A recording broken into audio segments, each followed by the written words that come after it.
Harry Potter et les méthodes de la rationalité, chapitre 117. Après coup, quelque chose à protéger, Minerva McGonagall. Nous étions le lendemain matin. Tous les élèves s'étaient assemblés silencieusement autour des 4 tables de Poudlard, Harry, James Potter et Vance Verse parmi eux. Ils s'étaient effondrés d'épuisement la nuit précédente et s'étaient réveillés au matin, toujours dans les vapes, avec la pierre philosophale dans sa chaussette gauche. On aurait pu croire qu'une épidémie de peste avait ravagé la grande table. Le trône de Dumbledore avait disparu, et rien n'était venu le remplacer. Le centre de la grande table était vide. Severus Rogue occupait un siège flottant, l'équivalent magique d'un fauteuil roulant. Le professeur Chourave manquait à l'appel. La veille, on avait dit à Harry qu'une assemblée de légilimens l'examinerait à la recherche d'ordres laissés dans son esprit, mais qu'elle ne serait probablement pas inquiétée. Le professeur Chourave n'était probablement qu'une victime, et Harry avait fait tout son possible pour le souligner. Le survivant avait déclaré n'avoir vu dans l'esprit de Voldemort aucune preuve que Chourave avait agi intentionnellement.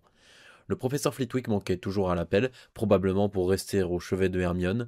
Le professeur Sinistra manquait à l'appel, et Harry ne savait ni où elle était, ni ce qu'elle faisait. Comme l'aurait fait une couverture de survie, l'engourdissement qui enveloppait son esprit lui apportait plus de protection que de réconfort. Des scènes où des robes noires tombaient et du sang se répandait s'y jouaient l'espace d'un instant avant d'être repoussés. Il y ferait face plus tard, pas maintenant. Plus tard serait mieux. Pour ce qui était de les surmonter, le futur Harry détiendrait un avantage comparatif. Quelque part en lui se cachait la peur qu'il ne souffrirait pas, qu'il n'y aurait aucun prix à payer, mais cette peur pouvait aussi être remise à plus tard. Le petit déjeuner n'était pas apparu sur les tables. Les élèves assis à côté de Harry attendaient, en silence, effrayés. Interdiction avait été faite aux chouettes d'entrer ou de sortir de Poudlard depuis la veille au soir. Les portes de la grande salle s'ouvrirent à nouveau, et la directrice adjointe Minerva McGonagall s'avança. Ses robes étaient noires, son crâne dépourvu de son chapeau de sorcière habituel, ses cheveux gris châtain blond étaient tressés en une natte comme dans la tente d'un chapeau, mais, pour l'instant, Harry n'avait Dieu que pour cette tête qu'il voyait découverte pour la première fois. Minerva McGonagall s'avança vers le pupitre situé devant la grande table, tous les regards étaient braqués sur elle. J'ai peur d'avoir de nombreuses nouvelles à vous annoncer, dit Minerva. À son accent écossais sec se mêlait de la tristesse, et la plupart sont terribles. D'abord, si c'est moi qui m'adresse à vous, c'est parce que le directeur de Poudlard, Albus, elle buta sur le mot, Percival Wulfric Brian Dumbledore nous a été pris. Vous savez qui l'a enfermé hors du temps, et nous ignorons si nous pourrons un jour le ramener. Nous avons perdu celui qui a peut-être été le meilleur directeur que Poudlard ait jamais eu.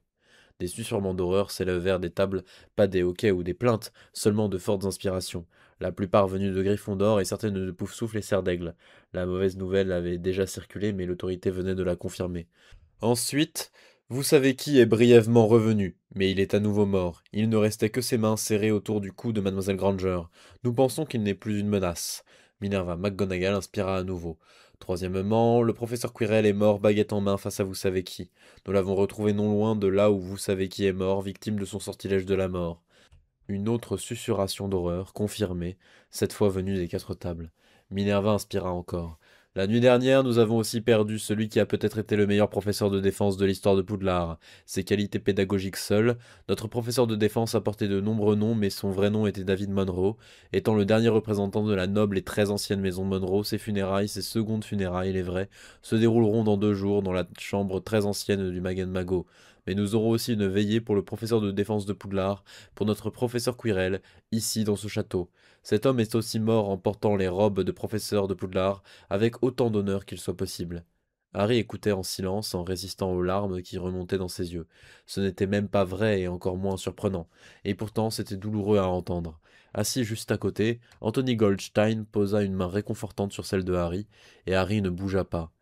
Quatrièmement, une nouvelle extrêmement heureuse et inattendue, Hermione Granger est en vie ainsi qu'en bonne santé mentale et physique. Mademoiselle Granger est en observation à l'hôpital de Sainte-Mangouste pour savoir si ce qui lui est arrivé, quoi que ce puisse être, lui a laissé des effets secondaires.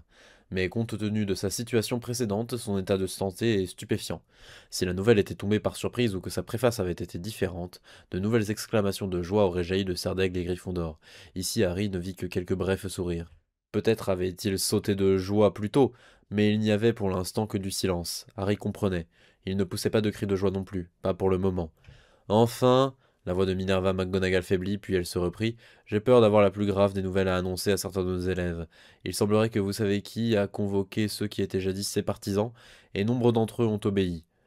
Peut-être en vertu d'une loyauté profondément mal avisée, peut-être par peur pour leur famille en cas de refus.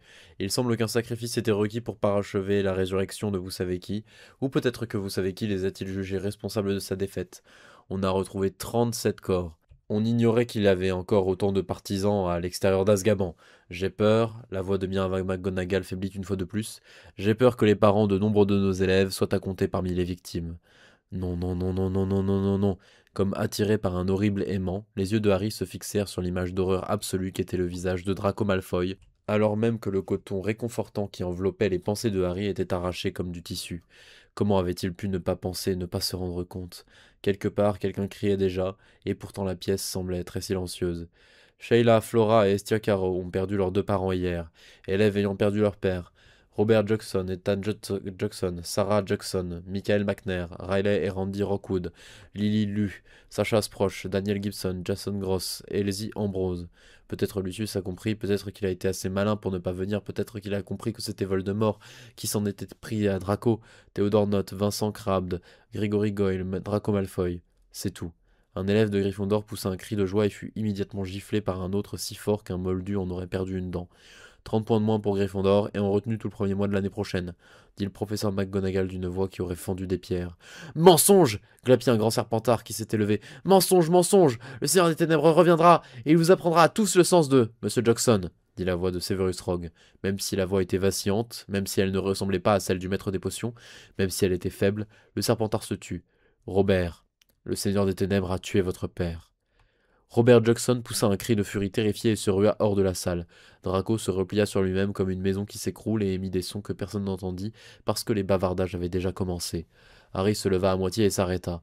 Qu'est-ce que tu diras, Draco? Il n'y a rien à lui dire, tu ne peux pas aller le voir et faire semblant d'être son ami. Tu veux arranger les choses, améliorer les choses, mais tu ne peux pas. C'est impossible. Qu'est-ce que tu lui as fait? Qu'est-ce que tu as fait à Vincent, à Grégory? Qu'est-ce que tu as fait à Théodore? Le monde devant Harry se brouilla.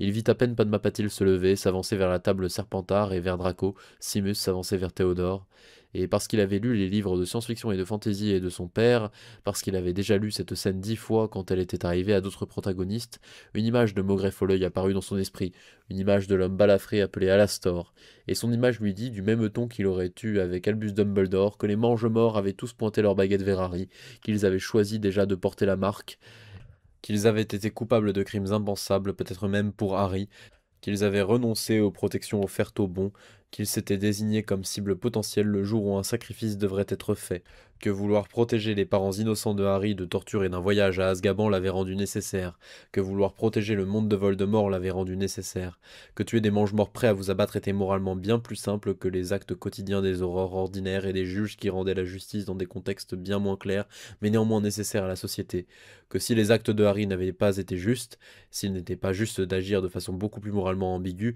alors la société des hommes ne pouvait pas exister. Que si on était doté d'une once de sens commun, il était impossible de juger Harry. Neville ne l'aurait pas jugé, McGonagall non plus, Dumbledore non plus, et même Hermione, quand elle saurait, lui dirait que c'était la bonne chose à faire. Et tout cela était vrai. Tout comme il était vrai qu'une partie de l'esprit de Harry avait calculé que l'élimination de l'élite politique des puristes du sang faciliterait grandement son travail de reconstruction de l'Angleterre magique. Ce n'était pas important, mais cela avait été pris en compte lors de son instant de réflexion rapide, lors d'une rapide vérification des conséquences à long terme de son acte, au cas où elles auraient été catastrophiques, et lors de la découverte que ces conséquences seraient plutôt bienvenues. Et cette vérification avait oublié que les Mangemorts avaient des enfants à Poudlard et que l'un d'eux ressemblait beaucoup au père de Draco. Cela n'aurait rien changé, cela n'aurait rien changé du tout, mais avec seulement quelques secondes pour agir, c'était là tout ce que l'esprit de Harry avait calculé.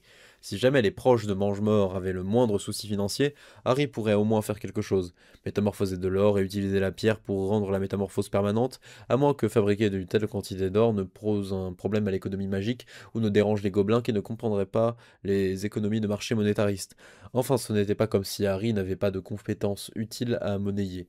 D'autres morceaux de coton étaient maintenant arrachés de son esprit. Il semble probable, dit Minerva d'un ton toujours bas, mais néanmoins plus distinct que tous les autres sons, que certains de nos élèves auront perdu leurs gardiens légaux. Si vous devenez pupille de Poudlard, sachez que j'honorerai mes responsabilités avec un sérieux absolu. Vous serez parfaitement traité. Votre chambre forte familiale sera gérée de façon compétente. Je ferai tout de mon mieux pour traiter chacun d'entre vous comme mes enfants, et je vous protégerai comme j'aurais protégé les miens, ni plus ni moins. J'espère que c'est clair pour tout le monde à Poudlard. Les élèves hochèrent vivement la tête. Bien, dit-elle, sa voix se radoucit. Alors il ne reste qu'une seule chose à faire. Avec un air triste et solennel, le professeur Sinistra émergea d'une porte latérale. Elle portait des robes blanches plutôt que de son marron habituel, et avait préféré un chapeau carré à pompons presque gris à son chapeau de sorcière habituel. Dans les mains du professeur Sinistra se trouvait le chapeau magique. Avec l'air de suivre un rituel immuable depuis des siècles, Aurora Sinistra posa un genou devant Minerva McGonagall et lui présenta le chapeau magique des deux mains. Minerva McGonagall prit le chapeau magique des mains du professeur Sinistra et le posa sur sa tête. Il y eut un long silence. Directrice! Comme Albus Dumbledore n'est pas mort, dit Minerva d'une voix si basse que les enfants eurent du mal à l'entendre, mais qu'il nous a été pris, j'accepte ce poste uniquement par intérim, jusqu'au retour de Dumbledore. Un cri perçant traversa la grande salle et Fumsec fut là, au-dessus des 4 tables. Il décrivit un lent arc en spirale, survola chacune des tables et fredonna du bec un chant de loyauté absolue, un chant qui survivrait à tous les feux du monde physique. Attendez, semblait dire le chant, attendez son retour et faites-lui honneur.